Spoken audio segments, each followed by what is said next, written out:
Hey everybody, welcome to tkanddrinks. What's the story?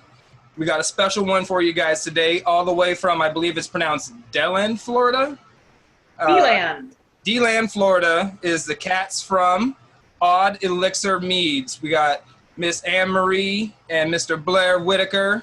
Yes. Willacker, yes. There we go, Willacker. And these guys have been making mead since 2008, it sounds like, home brewing, from what I read online, and opened up a commercial meadery in partner with a bar there in town, and are doing all sorts of really cool stuff in Florida. So thank you guys for joining me. Thanks for having us. So let's start with where you guys started. You guys were home brewers, started back in the late 2000s?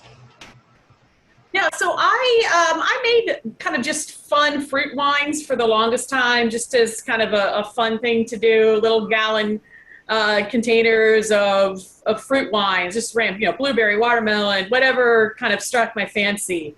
Nice. And I was at a Renaissance fair with my children one day, and it was the education day. So at education day, they don't sell booze.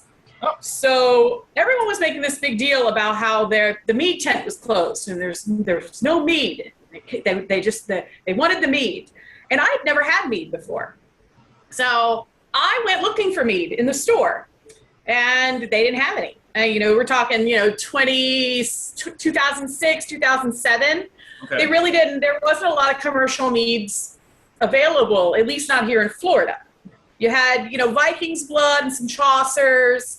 I think Redstone probably was here, but there really wasn't much in my area. So I went online, I just started researching it and how to make it, and realized that I was already doing the process of making mead just with the fruit wines. It was a very similar process. So the first mead I ever tried was one I made. I always say it may not be the best way to research a subject, but Hey. the rest is history, I guess. So. Trial by fire. No better way than just jump in feet first. Yeah, and now it's great because now you go into Total Wine or even some of the local liquor stores, and you've got a selection now, which is, even when we opened in 2015, there wasn't a selection. They didn't know where to put us. Yeah. Like where to market you in their stores? Absolutely. Yeah, they weren't sure to put us with dessert wines or with ciders or with beers or with... they had no idea. Hey, at least they took you into the store, though. That's a good problem to have, I say. Yeah. Absolutely. Man. So, and how long you guys have been commercial? You said since 2015? Yep. We will be celebrating our 6th anniversary here in the next couple months. That is so cool. You don't get to see a lot of the meaderies that are around that long. You see a lot of guys or a lot of people out there doing their second, third anniversaries and stuff. But see a 6th, that's really cool. I'm super excited. I'm kind of bummed I don't get to try your stuff. I don't get out to Florida that often, but when I do make it out there, you guys are definitely on my radar of places to. Maybe we'll put a care package together for you and send you some fun stuff. Hey, maybe we'll play a care package exchange or something like that. We can make sure everybody Sounds good. Gets something out of there. So at the intro, I was talking about you guys are teamed up with a place called Abbey Bar. Is that, or is it just called Abbey? Abbey Bar. Abbey has been there since 2006. Actually, this month, celebrating our 15th anniversary. Abbey was one of the very first craft beer bars in our area, and has always kind of really just embraced the craft beer culture, even before the craft beer culture knew what it was. I mean, just that family atmosphere, that adventurous spirit of craft beer, trying new things, really appreciating locally produced items and with quality ingredients. And that has kind of been the driving factor in Abbey. So when we approached them in 2015 about maybe doing a partnership with something that really was no one in our area was doing. No one anywhere really was doing. Even the federal government didn't know quite how to handle us doing what we were doing. I was going to ask, that sounds like it might be a conflict of interest. So technically, we don't have a financial stake in the bar operations, and the bar doesn't have a financial stake in our operations. We kind of have a symbiotic relationship where they lease us space, and then we are able to use part of that space as our tasting room. So we have this really kind of interesting symbiotic business relationship, but technically we are two separate entities. Yeah, we call them our de facto tap room, but in point of fact, they still have to deal with going through the distributor and everything else to get our product. Yeah, it's good. Florida, I mean, I could probably say that about many states, but Florida liquor laws are weird. So Florida's a very strict 3-tier system. See, I'm finding from talking through all these mead makers that every state has their ups and their downs for things they can and can't do. I got a friend up there in Illinois. He can't even have a keg of mead as a guest keg at a brewery because of the way that the laws are written up there. He can have them at tap rooms and bars, but not specifically at a brewery. So knowing that the craft breweries that he even does collabs with can carry his stuff. Well, that's crazy. You know, our brewery collaborations are some of our best accounts. Right, and he sees that in the other states that he distributes, and he can sell to the breweries there, and it does well, but just not there in his home state of Illinois, which is just bonkers that, you know, something like that would be on the books. He's even trying to get it changed in legislation, but no such luck so far, unfortunately. Yeah, it's always an uphill battle. It is, and beer. That's what I hate, man. Regardless, is bureaucracy come in between me and my good mead, man. It just hurts my heart to hear that. So at Abbey Bar, do you guys? You said you don't have a stake in the bar and they don't have a stake in the meadery, but do you guys like partner up and do like events and stuff together? All the time. We do a lot of beer and mead dinners. We do a lot of special events.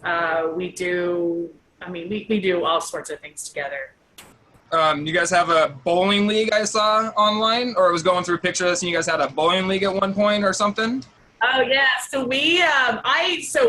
in addition to Odd Elixir, I'm also the executive director of our LGBT Pride group in the area. So we have a bowling league. The Pride group is a bowling league, and Odd Elixir has has sponsored a team. Oh, okay. Oh, rad, man. So that probably goes back to that you're sponsoring the awesome thing that I really was hoping to get to talk to you about, drag bingo at your meter or at Abbey Bar. Yeah, once a month we do drag bingo. We work with some really amazing performers that come out. We have a ton of fun. Everyone, you know, we had to stop it for a while for COVID. June will be our third month back since we had to stop everything for COVID. But yeah, we have some really awesome performers that join us for bingo. They raise awareness. They raise some money for DeLand Pride.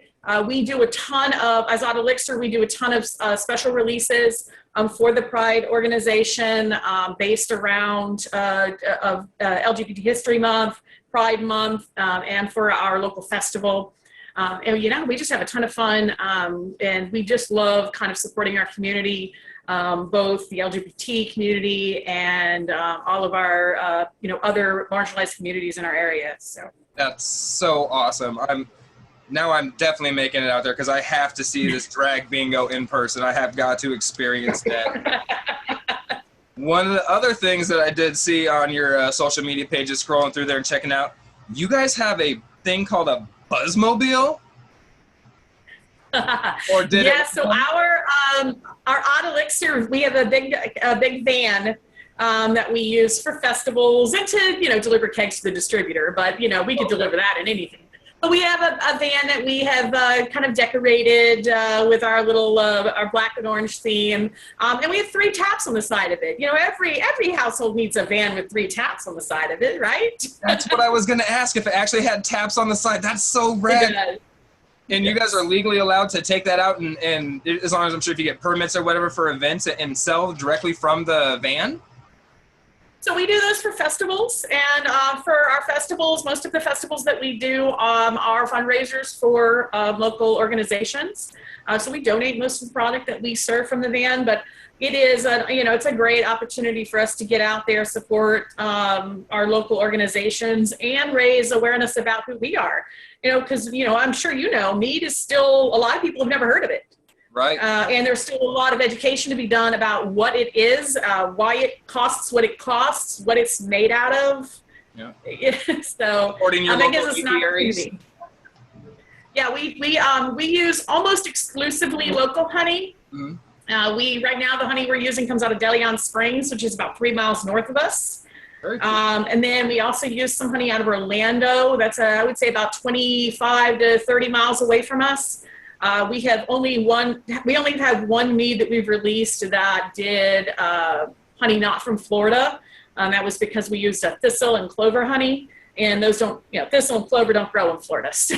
Right. At least not the clover that you get good clover honey from. Right. Right. So. Got you. That's so cool.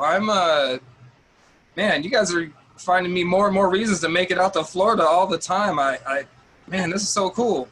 And then you guys are also entered in a local rainbow food cook-off? Yeah, so we do every year, although we didn't do it last year because of COVID, but we do a rainbow cook-off. And the way it works is we have 6 colors, and a local chef, we're not really chefs, but we sometimes fancy ourselves, wannabe chefs. But a local business will essentially choose a color, and then we prepare a dish that is kind of inspired by that color. Okay. And then we compete with the other 5 chefs, and everyone that comes out and buys tickets to the event gets to vote who is the champion that year. Gotcha. What'd you guys draw up this year? This year we're doing green. Ooh. Green is our color, and we're still tossing around ideas, but I think we're going to do a matcha pound cake with some green apple, some cooked green apple, fried green apples, and a little bit of maybe pistachio ice cream. Ooh. Kind of an a la mode, kind of a take on strawberry shortcake, but we're using apples instead. Gotcha. And that's just one dish per contestant team? Yep. Okay. So each person prepares 40 kind of small bites. Everyone goes through, tries everything, and then they vote at the end what their favorite is. Solid call going with the dessert.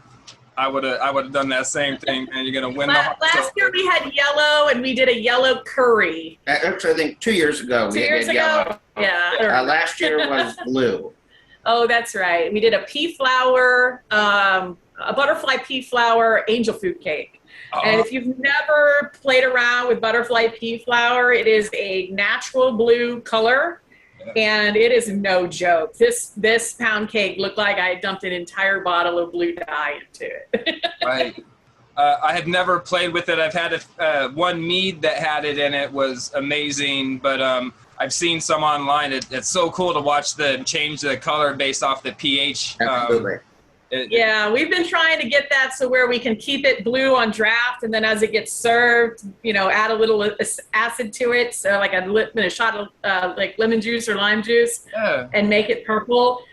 We kind of got it the last time we tried it, but we're still playing around with it, trying to figure that out. Is butterfly pea blossom an approved ingredient through the TTB then? I was under the impression, or my understanding, it was not an approved ingredient. We had no problem. It went through. Oh. It's not on the list of our couple of ingredients that we could use. We have to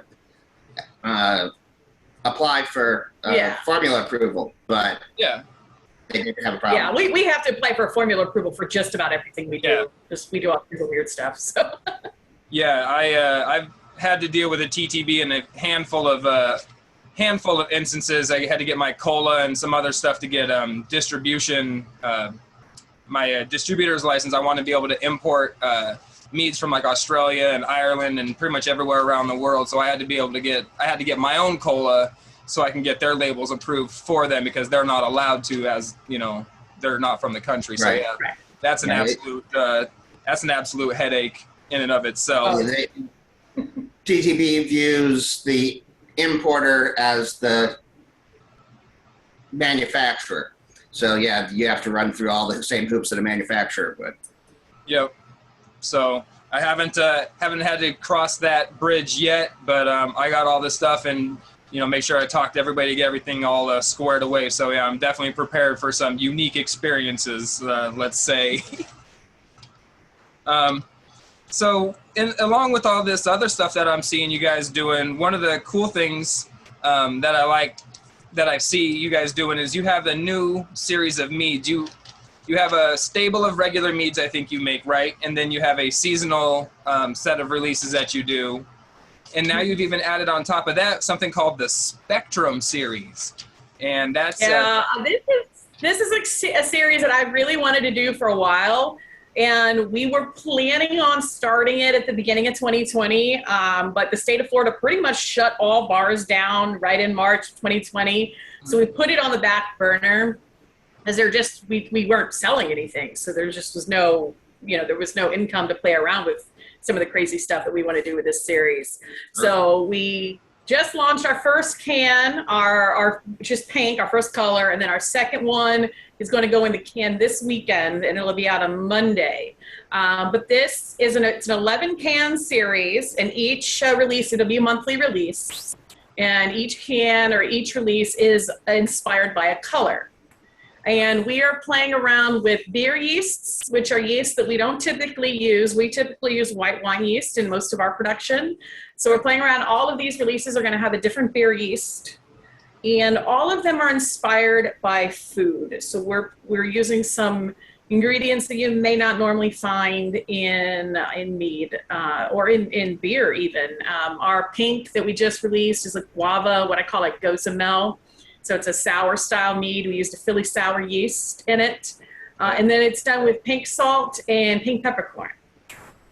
Yeah, I saw that one online and I was super intrigued. I've never seen one specifically list pink's Himalayan sea salt as an ingredient. So I'm definitely dying to try that one too. And the pink peppercorn, I've had a couple of those with peppercorn. I like the way that comes out. So you don't worry about that guava getting lost in there. Seems like the guava is kind of a soft flavor. Well, it depends on how much you put in there. That's a solid point. I'd stand corrected. That sounds awesome. That means it's going to be heavy on the guava, I hope. Holy cow. So yeah, the red one, anybody who's interested can go onto the Odd Elixir website, and which is oddelixirmead.com. Oddelixir.com. Oddelixir.com. Or Odd Elixir Mead. Both of them go to the same place.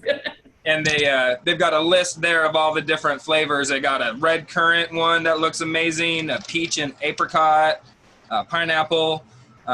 So the blue one I saw, blue agave aged in blue corn whiskey or blue corn oak barrels. Yep. How? So we're gonna do. Well, it won't be barrels. It'll be oak spirals. Okay. Unless I can find a blue corn whiskey barrel between now and then. We used to have one. But. Yeah.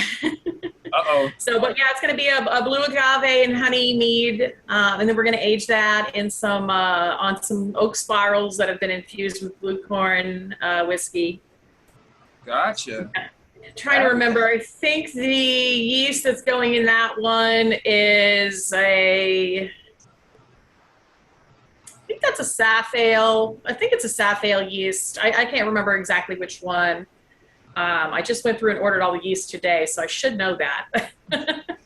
Probably look at that, but that is so cool. So you're going all the way through, you're adding black, brown, white, and gray into the mix as well. A mocha chocolate mead? Oh, yeah. Well, we do a lot. We do a coffee and chocolate mead. We do a coffee mead and we do a chocolate mead every year. So that one's really not much of a stretch for us. Okay. Our winter seasonal is a coffee mead. Nice. We work with our local coffee roaster. We have he's developed a specific roast profile for us. It works. He was a lot of fun to collaborate with in the beginning, because he's a huge nerd about coffee and we're huge nerds about, you know, mead and beer. So to sit down and talk about the chemistry and the process and the art that goes into roasting coffee, and then how that then translates to mead, and how it translates differently to mead than what he does at the coffee shop. And it was really interesting. We went through a couple of different roast profiles and a couple different types of beans before we found just the right one that expressed itself the way we were hoping for. Oh, I'm sure the acidity from the coffee and everything is something you have to, you know, account for, and it's a whole different chemistry monster dealing with that. Oh yeah, absolutely. And the alcohol from the mead actually extracts flavors that are there but that are more subtle when you're brewing with water. The alcohol actually extracts more of those flavors. So a lot of the fruit esters that coffee naturally has that are just really subtle in your, say, your pour over or your espresso, actually manifest themselves much more prominently when you put them with alcohol. Very cool. Yeah, I've had a few coffee meads. One of them I was not a fan of at all. Tasted like coffee out of an ashtray at a truck stop. And one of them was very, very good. It tasted like a nice, rich black coffee. It was very smooth. And again, like you said, had some natural fruit esters in there. It was very pleasant. I'm not a coffee drinker at all. My wife fell in absolute love with it. She's a pour-over coffee drinker herself. So I'm interested in hearing about that. That's so very cool that you got to talk with somebody about that. You guys do different, you said you found the one roast or blend that you guys like. Have you experimented with doing, say, other blends and stuff to try to get a different effect now that you know what that one produces? Yeah. Absolutely. Oh yeah, we play around. We have our one roast and our one bean type that we have for that one release, but then we do some fun things throughout the year. We do one every so often called Morning Zen, and it is a Zinfandel pine mint that is aged on coffee. So in that one, that has a different bean in it that pulls a lot of cherry notes and strawberry notes to complement the Zinfandel. You guys like to do a lot of really unique flavor combinations. Yeah, we do weird stuff. But that's, well, I mean, it fits with the name Odd Elixir. You don't see a lot of that out there. It was one of the things that drew me to wanting to talk to you guys about that. What makes you guys want to do that? Is it just your natural curiosity as human beings, or is it, I mean... We're very much inspired by the craft beer world. Okay. You know, I've been brewing beer for 20-something years. But nice. Only professionally doing it now for 2.5. I actually brew for a small brew pub over in Daytona as well. So I make beer over there and help make the mead at Odd Elixir. But we've been very much inspired by the creativity of the craft beer world. Sometimes they go a little bit overboard, and there are certainly those beers that I look at and go, I don't know why you're even trying that. And sometimes they surprise me still. But our big thing when we're doing that and playing with all of these crazy combinations is still to provide a balance. We want it to be, first off, drinkable, and first off, enjoyable. So it's always about finding that right balance with all the different flavors we're playing with. Right. I totally dig that. It to me, it speaks to somebody who's truly passionate about what they're doing, because they don't want to just see it sit there and be the same stagnant thing over and over again. You know, they're trying to constantly up your game, push your abilities to the next level, and explore and try to grow as brewers, mead makers, and as just humans in general. I think that's so cool and admirable quality, guys. That's Thank you. Yeah, our portfolio, we have our cores. We have 3 cores we do year round. But I mean, everything else really does evolve. Not only does it evolve with kind of the trends within the market, but we like to do a lot of collaborations with our local businesses. So we have our local coffee roaster. We have our local place that does key limes. We have a juice bar. We have a distillery that we partner with. We have a barrel that goes back and forth between us and them, which we're both which is what enjoying we're drinking right now. a bit from. So we really love partnering with our local our local guys too, even if they're not, you know, beer or liquid or beverage related. Yeah. Just even some of our local businesses, partnering with them and you know, getting inspiration from them, and you know, do a little cross promotion and you know, open up our worlds to different experiences and different audiences. Absolutely. And do you guys, or does Abbey Bar do any what's the term, like consignments with any local places, you know, any like local soap makers or artists or anything like that? We do. Right now, unfortunately, no, just because of everything that's been going on. But we have in the past. We work with a ceramics guy. Sorry, we work with a ceramics guy. He makes these really awesome chalices for us that, you know, they'll come and sell. We often will, when we have special events, we'll bring in a local vendor that somehow relates to whatever the event is that we're doing. For our anniversary this year, we'll have our honey supplier will be there selling honey. We're working with a guy who does drinking horns, Viking style drinking horns to set up. We'll have our ceramics guy there. You know, we work with a bunch of local people to bring them in for special events, or just to, you know, showcase their product at on a Friday night. That's so cool. That's one of my favorite things about meaderies in general is most meaderies are like a pillar in their community. They every mead maker seemingly wants to not just better themselves, but wants to better the people around them and bring up the whole community, bring up the community as a whole. One of my favorite sayings is, a high tide rises all ships. If you guys are doing well and you're supporting everybody else in the community and they start doing well, it only benefits everybody around you, and it just makes Absolutely, yes. Makes the community a stronger, better place. So having made, switch gears a little bit here, having brewed beer and made mead now for a significant amount of time, what's the favorite one that you guys have ever made? Your favorite mead that you've made over all these years? If you had to go back and pick one out of a time machine, what are you grabbing? This one right here, that's some of the last of it that we have, was actually our first collaboration with local distillery. Gotcha. It was also done as a memorial to one of the dogs we lost. Sorry. So we did, we got the barrel that had been used. It was originally a whiskey barrel, bourbon barrel. Then it had aged copper bottom rum for 6 months? 9 months, sorry. And then we got the barrel. We added vanilla beans and ancho chilies to it. And then brewed a what was 11%? 13%. My memory on the details sometimes goes. I hear you, 30% mead that we transferred to the barrel. It stayed in the barrel for just under a year. We then transferred out of the barrel, sent the barrel back to the distillery, and they transferred a 9-month-old golden rum back into that barrel for another 9 months.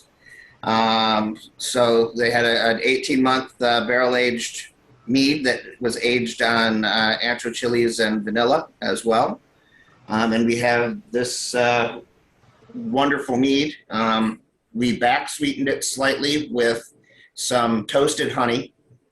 We toasted it to light toast, so it has a little bit of toasted marshmallow and some dark caramel notes to it that really kind of play with that little bit of the raisin notes from the ancho chilies.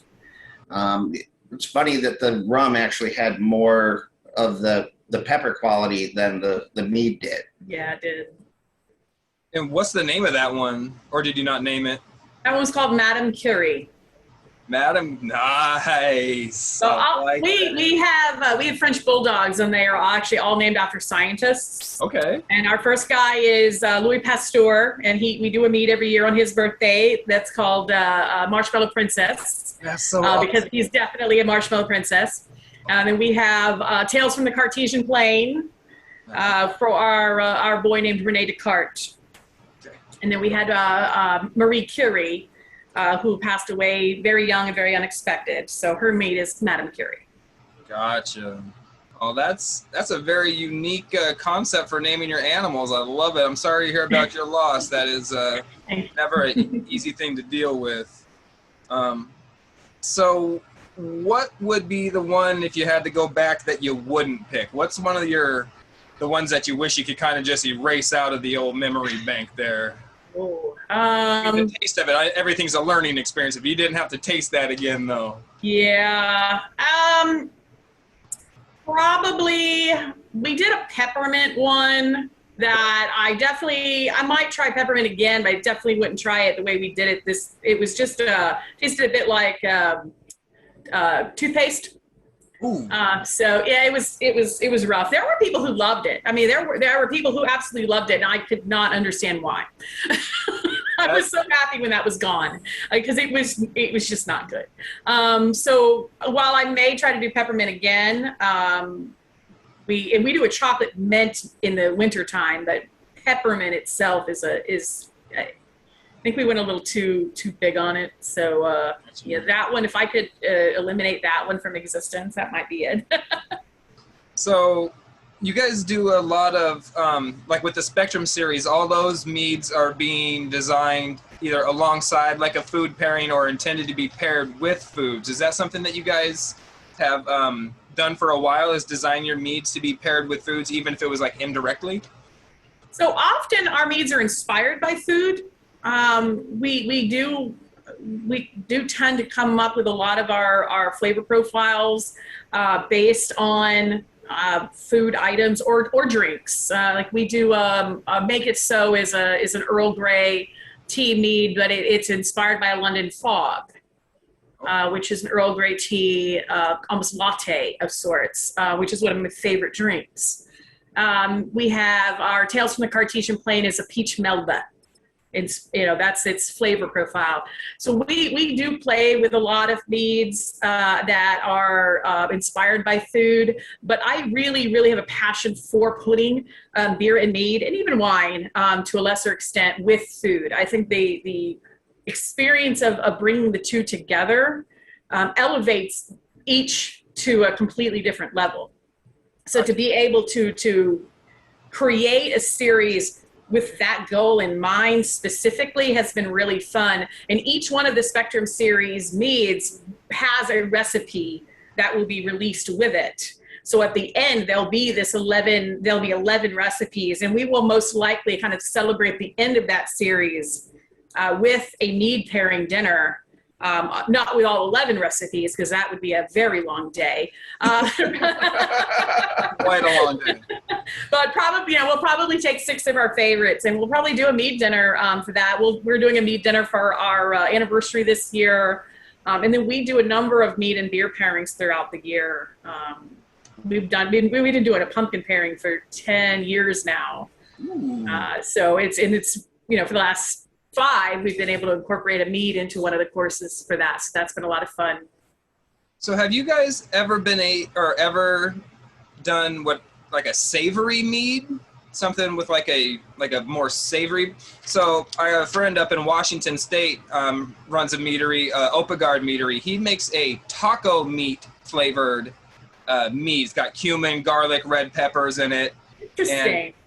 Yeah, it's very divisive, to say the least. Talking about your peppermint one, it reminded me of his taco one. It's very, he hates it himself, but there's a just contingent of people that just are ready to fall on the sword for it. So we do a lot of herb meads. Like one of our Christmas meads, 3 French Hens, is done with herbs de Provence.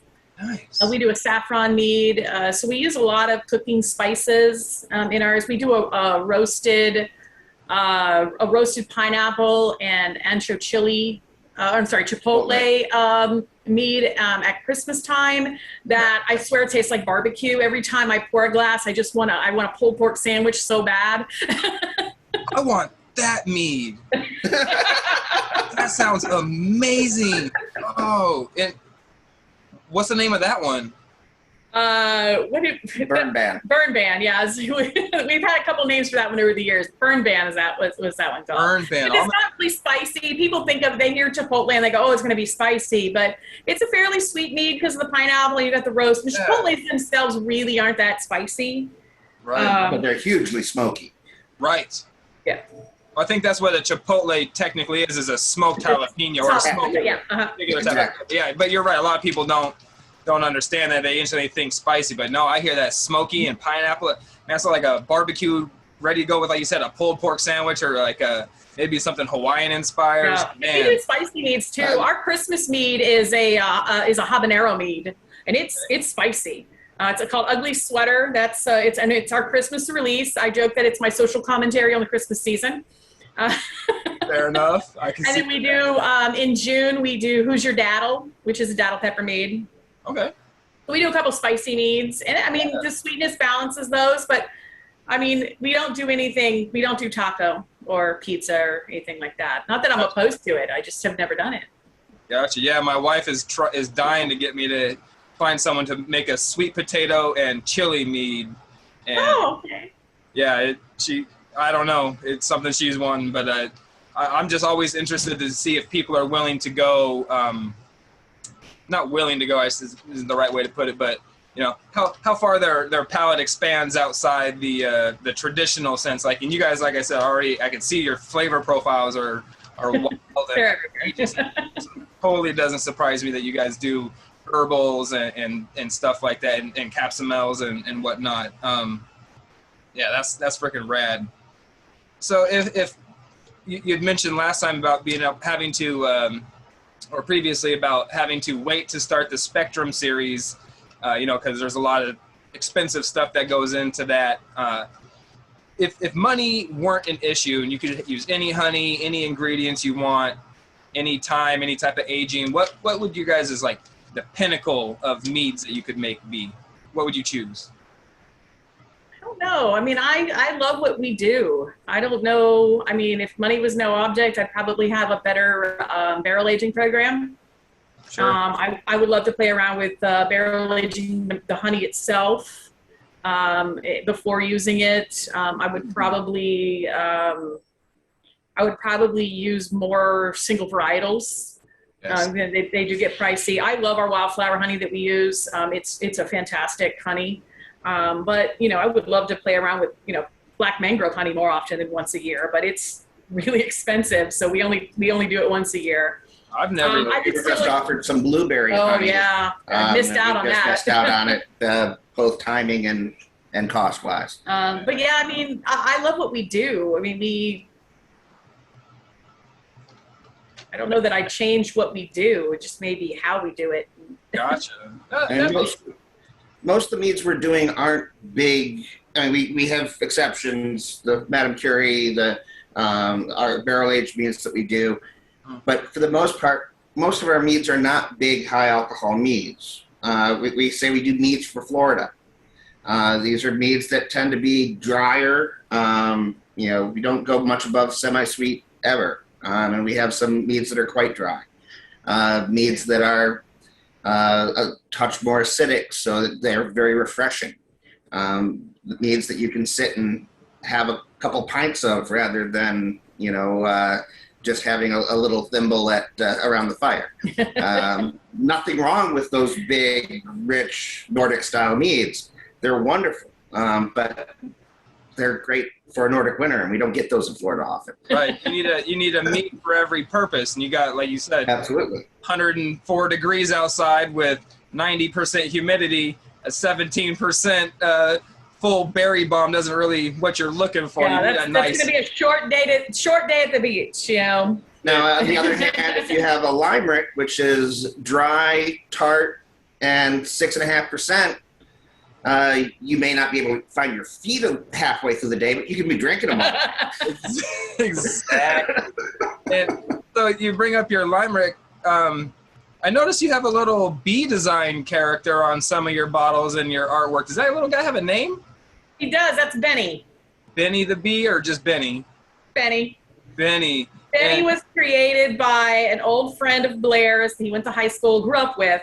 And when we were starting the meadery, we were trying to think of artists that we could, reach out to that would be interested in and doing some artwork for us. So Blair sent Andy a message, and he's like, yeah, absolutely. So I told him exactly what I wanted. What he sent me was nothing like what I asked for, but it was absolutely perfect.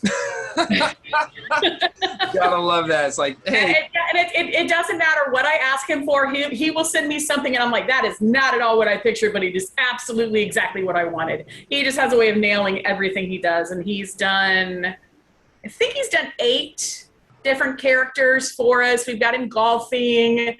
We've got him dressed up in a kilt. He's a ghost. He's a scientist or a scientist on the limerick one, isn't he? Yes, we have the scientist was our first guy, and then we have, which is kind of just our logo guy, and then we have our Abby Normal. He's the kind of mad scientist sitting in his library reading his book on reanimation for dummies. Yeah, reanimation for dummies. If you look at the label, that's what the label, or that's what the title of the book that he's reading is.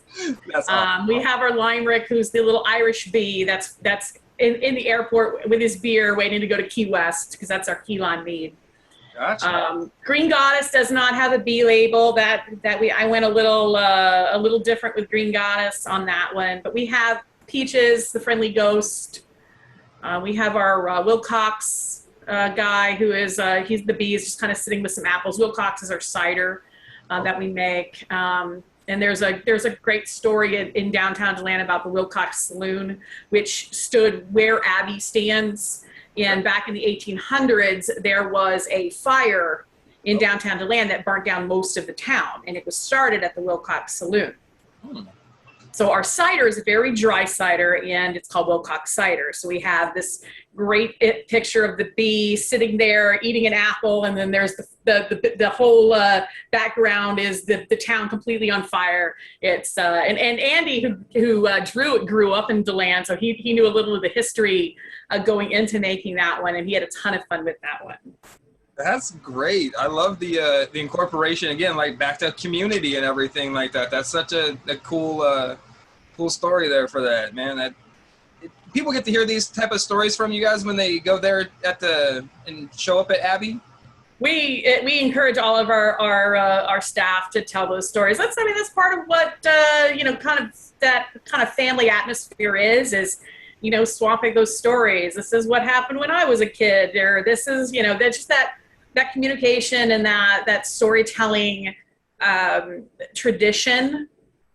And that's always been something that's been important at Abbey, even before the meadery was there, telling the stories of different beers and beer styles and how a Belgian wit came about, or why a Goza is salty. Being able to share those stories with our customers. Not only are they educational and they introduce the beer, but it just adds that extra level of it's just that extra quality to the experience of I'm not just knocking back a macro lager.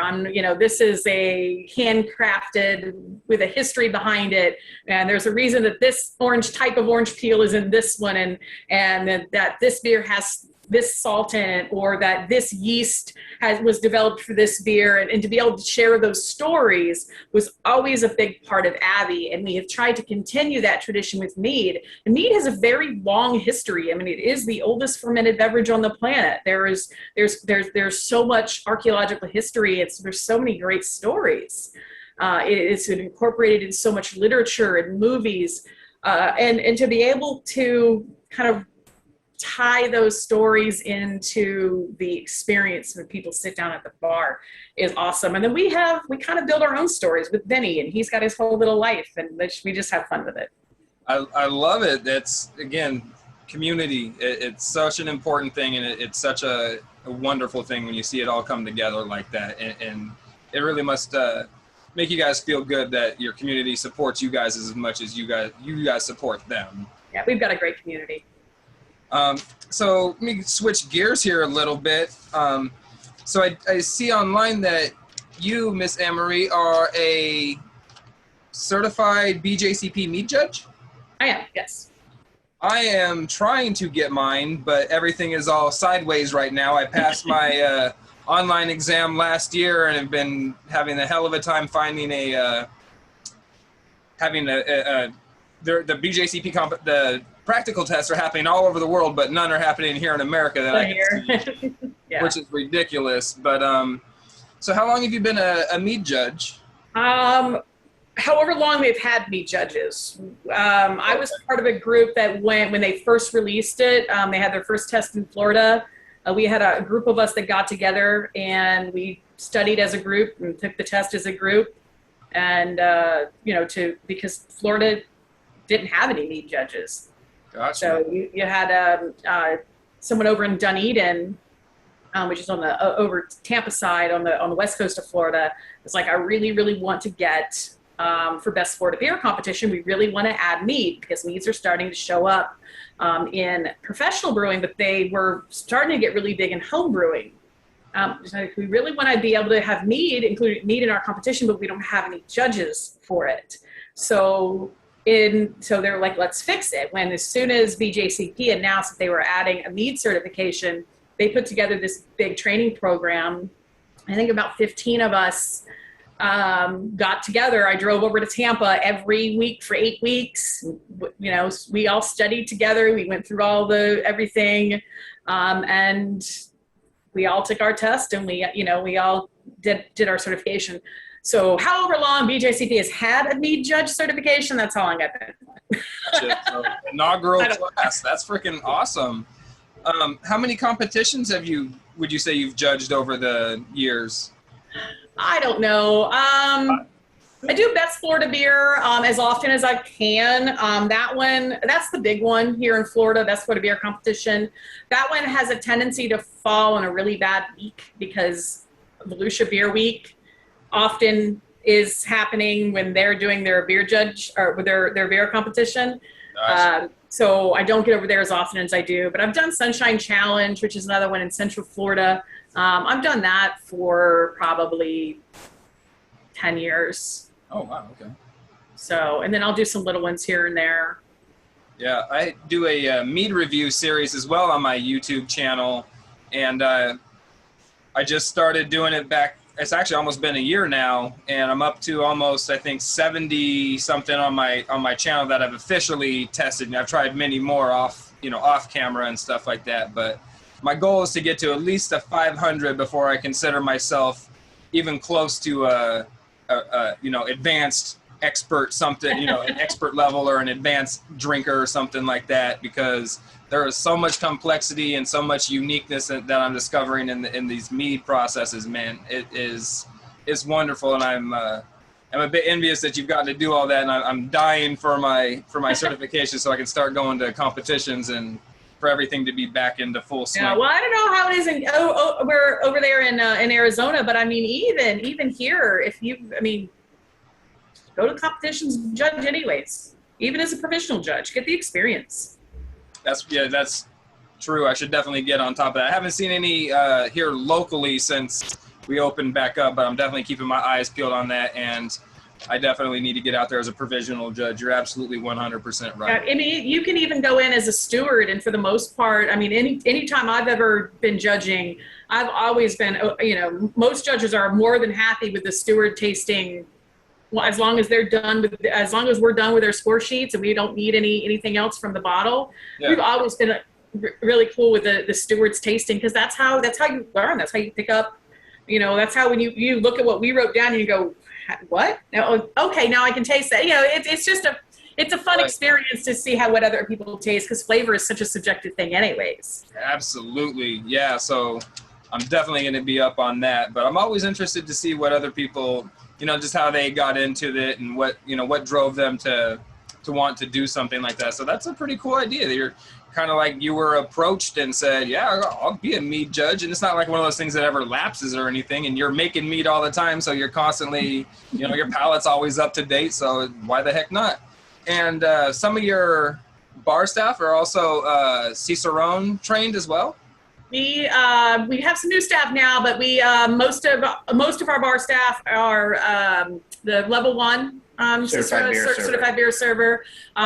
We require that within the first 6 months that they're there, and then we encourage them to go for their level 2. But that's an expensive and time-consuming test. We have Blair and myself are both level 2 Cicerone certified Cicerones. Gotcha. But we do require all of our bar staff who are going to be there long term to be the level 1 certification. So that's very cool. That means you're, you know, like you were saying earlier, when people are coming in there and getting the stories, they don't have to feel like they're getting hoodwinked or getting, you know, bamboozled or anything like that. It's a genuine, everything that the information and all the technical terms, everything's accurate, everything's correct and everything like that. So it makes it a much more enjoyable experience when they don't have to go home and fact check everything on Google. So we're coming up on about an hour. You guys got a couple more minutes for some questions? Absolutely. Yeah. Oh, right on. So what's the future holding for Odd Elixir? Where do you guys see yourself going? Are you expanding out? You guys don't currently offer vino shipper, so you don't ship outside of Florida, I believe. Is that something? We do not ship. We just started canning. Okay. Actually, our pink cans was our second can ever. So that's very excited. That's very exciting. We're very excited about being able to expand into cans. It's something we wanted to do for a couple of years, and there's always been something that kind of got in the way of that. And this year we finally just said, you know what, we're just going to do it. We're going to buy the equipment, and once the equipment's here, we have no more excuses. So we just did it. So we're really excited about that. We're really excited to be able to get back into some distribution because in 2020 we pulled back all distribution. Nothing went outside of Abbey. We just weren't, because there was, with the way the Florida alcohol market was, it just was not a viable thing for us to do. So we pulled back almost entirely. We pulled our production back to almost nothing in 2020. So we're kind of restarting a lot of things. But it's also nice because we can kind of we've hit that 5-year mark. We're coming into 6 years. We can kind of reinvent the way we do things now because we've learned so much over the last 5 years of what we like about what we do, what we don't like about what we do. So we're kind of able now, coming out of 2020 and coming in, and the world's reopening now, and we can kind of present ourselves in a different way that we've always, we're kind of starting with a fresh slate. So expanding our canning, expanding our distribution. Ultimately, we'd like to start producing. There's a couple of places outside of Florida that are interested in carrying us. We are not at a point where we can do that at the moment, but that's sort of maybe a 3 to 5 year plan. Consider Arizona sometime, maybe. 3 to 5 year plan. So you're back up and getting everything back up and going there. You got plans for the future. You got anything like local events that people can come see you guys at?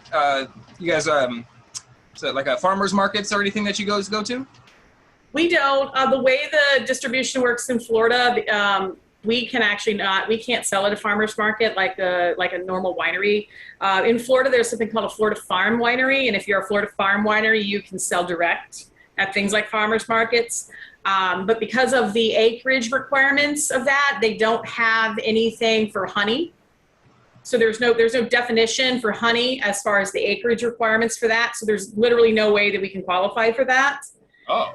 So we cannot participate in events like that. See, that's what I talk about. Beer coming between me and my mead. Yeah.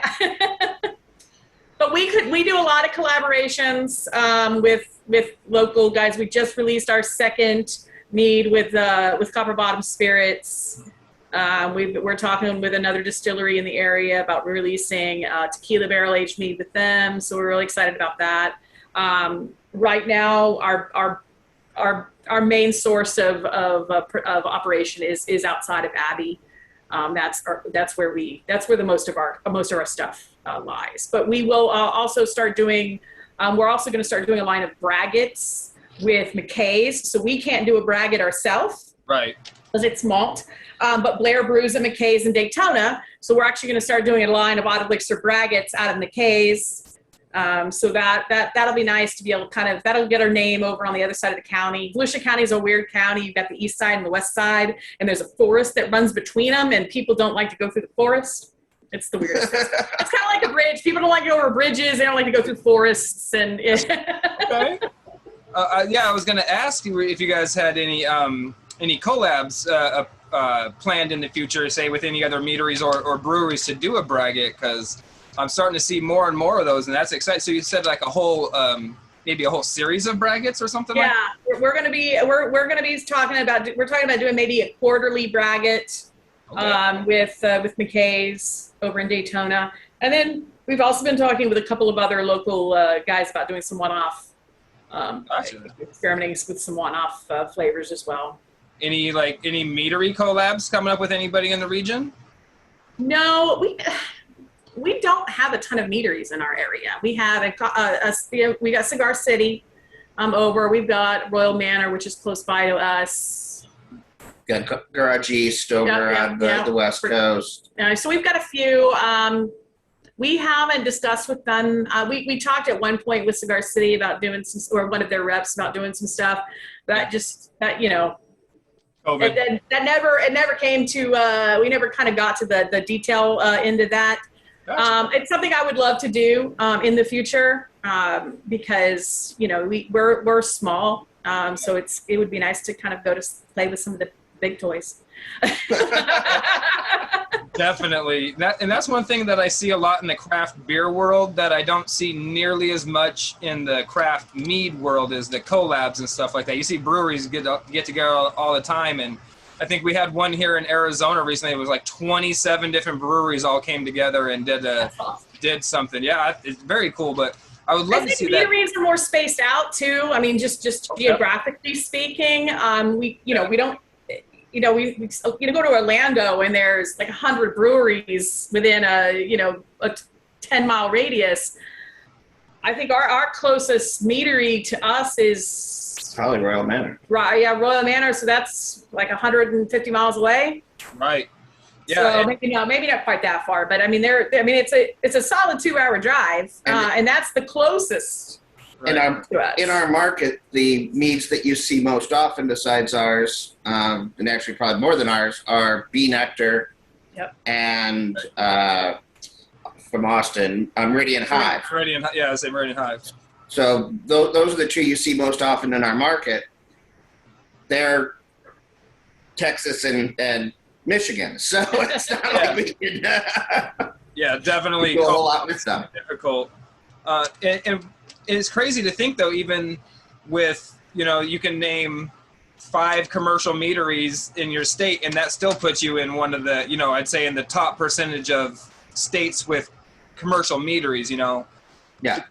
Was like, I think Alabama, Mississippi has one. I don't think there's any in Alabama or Arkansas. I mean, and I'm sure it goes back to different laws that they have in place, and there's, the discrepancies between, like you're saying, like with your classifications, and because it doesn't fall into a beer category or a wine category because it's both and it's neither at the same time, they can't. Right. They don't know how to classify it. I know in Canada. Yeah, I mean, when we were going through a licensing process, I never once used the word mead because I didn't want to confuse anyone. Until we actually opened our doors and we were opening a winery. Because federally speaking, that is our license. We are a winery. There isn't a mead license. It's a brewery license or winery license. Right. So we are licensed as a winery, and I did not want any extra levels of confusion for anyone I spoke to. So we never even talked about mead, because then you've got to go, no, mead with a D, not meat. We're not making sausages. Not sausages. It's Mead with a D. And then you have to explain what that is. And then they go, well, I don't think you're allowed to do that. And I learned very quickly, we make wine. Right. You have to train people like you had to train the autocorrect on your phone. No, I mean mead, I promise you. Absolutely. Dude, and that's one of the things I actually really enjoy doing is, advocating for mead and stuff like that when I go out and do sampling events. And I just love being able to introduce people and squash the negative stereotypes. I had that my friend made one time, and it was really sweet and overly this. And it's like, I love getting to change people's minds and bring them around to where everything's currently at. Oh, yeah. That's one of the first things we run into and whenever we're doing tastings at beer festivals and whatnot. Oh, it's mead. I don't like mead. Yep. Okay, what Renaissance fair did you have it at? Whose basement did you try it in? That's maybe not fair to say anymore, because now the meads that are at their local Renaissance fairs are fantastic. But way back in the day, right, the same thing couldn't be said. It was 13%. It was somebody from the club that was making, it was a 13% the SCA honey club syrup. that happened to make mead. Man. So, see here, let's again change gears a little quick. So, one more question about that. So, no vino shipper in the near future for you guys? Not the near future, maybe 2022. We're just with us going into cans. We actually, that's something that we could probably do. Prior to us canning, we really did not package much outside of keg. We kegged most of everything. Oh, which doesn't really work with vino shipper. We had a few special releases that we would do in bottles, but we really did not bottle much. Oh. Adding the cans, that's going to really change how we're able to present ourselves in the market. So that may actually open up some possibilities of using vino shipper for us. Very cool. So it's definitely something you guys are at least thinking about and everything. Just gotcha. Okay. So where do we stand? Fruit on our pizzas, yes or no? What fruit? Yes. I love pineapple on my pizza. Yeah, I love pineapple. I'm a Hawaiian. I mean, technically, tomato is a fruit, so I mean, if we want to go down that argument. Yeah. Oh, if you put green peppers, those are fruit. Huh? If you put green peppers, those are fruit. Olives, those are fruit. Solid points. You know what? I'm now going to modify my question, but I like where your head's at. I like that a lot. You guys are dog or cat people, or both? Dogs. Dog people, yeah. Definitely. French bulldogs in particular. Got you. And are those the same ones that I've seen on the couple of the psychedelic-looking labels that I've seen on your page? Yep. My little weird creatures. Yes. Girl Scout cookies. You can only grab one box. What are we getting? Lemonades. Thin mints. Oh, mostly it's peanut butter I've been getting lately, but the Really? Oh, lemonades are so. I could eat my weight in them. Yeah, They do pair beautifully with framboise, but. Oh yeah, lemonades pair very lovely with any sort of raspberry or berry beer or mead. Oh man, I thought you said framboise. Framboise. Like goose pate and lemonade. Lemonades with framboise. Maybe maybe shortbreads. Maybe. Hey, I'll give it a shot once. You might discover something you never knew was good. So for anybody that's out there, I've been talking to some other meadery owner, homebrewers that are getting ready to open up meaderies. What would you say was your biggest difficulty, or if you could give somebody some advice on like a difficulty that they could avoid, what would that be? Know your laws. Know the regulations, know the statutes, because chances are the people you talk to on the phone will not know them. State, local, county. All of it, even federal. The federal is getting better because it's not as new, federally speaking. So when we have to interact with the federal government, they really are. They know what mead is now. Gotcha. But our state, I mean, they have no idea what we do. They'll come in to do our regular audits or inspections that they do, and they have no clue what category we fall into. They don't, it's, so my biggest piece of advice is find your statutes, read them, know them, memorize them, be able to quote them, because it will make everything so much easier. So you go, okay, it's, statute, 123.c states this. That is why I did this. I did it right. Yeah, that was one thing that I was unprepared for when I started talking to the state and everything. They had no idea for my distribution license. They had no idea what half the things I was trying to do were. And it's interesting educating the people that are doing their job on how to do their job, even though I don't. Right. Oh, yeah. And generally their first answer when they don't know is, you can't do that. Yeah, exactly. Knee-jerk reaction every time. No, you can't do that. No, you can't do that. Yeah. That's terrible. So is there anything else that you guys wanted to let any of my viewers, my tens of viewers, know about Odd Elixir, yourselves, of what you guys got going on, what's coming up? A little free forum session here. Yeah, so we'll be celebrating our 6th anniversary in August. We had really good timing when we opened. So our grand opening was on National Mead Making Day, or National Mead Day. So we do our anniversary. This year, because we didn't get an anniversary last year because of 2020 and we were closed, we're actually doing 2 anniversaries this year. We're doing our 5th anniversary, the very 1st of August, and we're going to do a mead dinner. And then we're going to do our 6th anniversary the following week. We'll have a bunch of vendors come out with a bunch of local guys that make a bunch of cool stuff. We have our some special releases. We do our carrot cake once a year for that event. So twice a year, because I discovered, I don't know how I made it into my 40s not knowing that February 3rd was National Carrot Cake Day. I know I'm totally going on a rabbit trail here, but carrot cake is one of our most popular meads, and we used to only make it for our anniversary party. I discovered a couple of years ago that February 3rd is National Carrot Cake Day. And I went, ooh, an excuse to make that again. I can now make that twice a year. So, but look, carrot cake will be out. We're going to be doing some fun. We always do I call them Imperial Mead, just because we kind of work in the beer world. So I tend to steal a bunch of terminology from the beer world. We'll be doing we do a lot of session meads. So we'll be doing a standard mead. We're going to be doing a 13%er. Actually, we're doing 2 13%ers this year. We always do some random, weird, special, crazy concoction for our anniversary. So we'll be doing that this year. We've got some cool. I'm really excited about our 2021 calendar. Going into 2021, I wasn't sure what this year was going to look like. And then, well, in Florida, it's a wild, wild west out here. We've been open in Florida since, practically since this whole thing started. But, right. With the exception of the bars. With the exception of the bars, because in Florida, they blame everything on alcohol. So the bars got shut down. But, I really wasn't sure what 2020 was going to look like. So I really wasn't sure what our release schedule was going to look like. Right. And when finally we began to start being able to put it together and actually put some plans together, and I'm really excited about the stuff we've got coming out. This Spectrum series is something I've been wanting to do forever. I'm super excited about it.